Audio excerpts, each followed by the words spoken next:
Yep, we're looking at some vintage Andy Murray, and we're breaking down that Murray magic. But I'm not talking about the tweener. The real magic was how he set this point up. Let's break it down.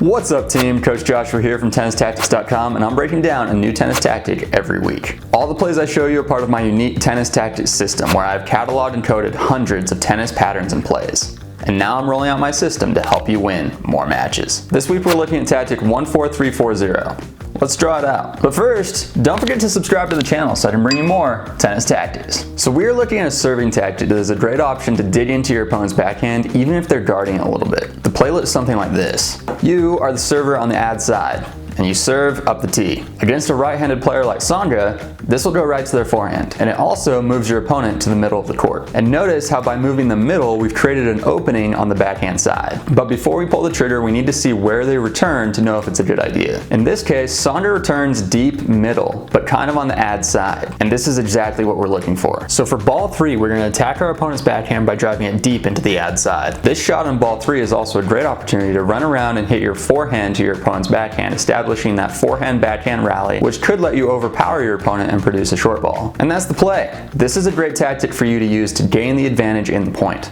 And from there, the options are endless. Rewatching our point with Murray shows us one way this might play out. Murray runs our tactic, gets the rally going forehand to backhand, and then he doubles down on that. When Sandra's backhand produces the short ball he's looking for, Murray drives his next ball deep to Sandra's backhand again, which produces an even shorter ball, and he comes in behind it. This is a tactic for another video, but notice how Sandra had kind of moved to the center of the court to protect against a sharp cross-court ball. So when Murray hits behind him, he has to recover to that ad side, and he offers up an even shorter ball. At this point, the hard work is done and Murray can have fun with it, especially because he sprinted up and got to that short ball so early. Now, as your coach, I'm not saying you should finish the point the way Murray did, but I am saying this opening tactic has the potential to set up some really fun short balls, if you know what I'm saying.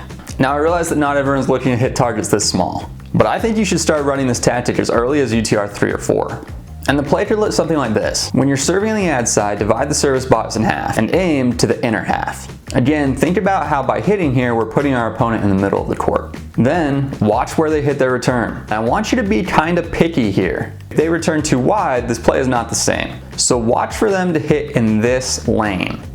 On the ad side, but a little more in the middle. When you see the ball go here, that's your green light to run around and hit your forehand to their backhand. And on ball 3, I just want you to picture this target in your mind, just anywhere on this side of the court. Hitting the ball anywhere on this side of the court should set up that forehand to backhand exchange, or at least let you attack the ad side.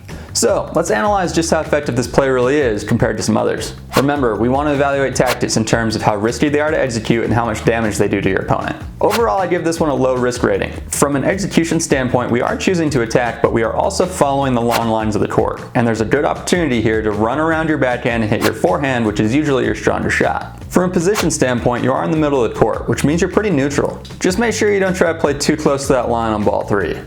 Don't miss wide. The other biggest risk is probably serving to your opponent's forehand. If your opponent is crushing forehand returns, this might not be the tactic to run. Now, from an aggression standpoint, this is a pretty aggressive play. It combines targeting what is usually your opponent's weaker side and making them move a little bit, potentially hitting behind them. On its own, this tactic is kind of a medium aggression level, but the way Murray ran it by running around his forehand and establishing that forehand to backhand rally probably moves it into the high aggression category for me. This tactic is especially useful when your opponent has a weaker backhand, but they really hugged that ad side to cover it up, and when you like to attack it with your forehand. Long story short, this is definitely a tactic worth practicing and throwing into your matches this weekend. As always, tennis is really a game of movement, pattern recognition, and risk management. Thinking through your tactics is a great way to take your game to the next level. Now that you understand this tennis tactic, the next step is to practice running it on court. Get out there, play a match, and give it a try. Let me know how it goes in the comments. If you want to learn more tennis tactics, I'll be dropping a ton of free content here on YouTube. So go ahead, like this video, subscribe to my channel, maybe ring the bell.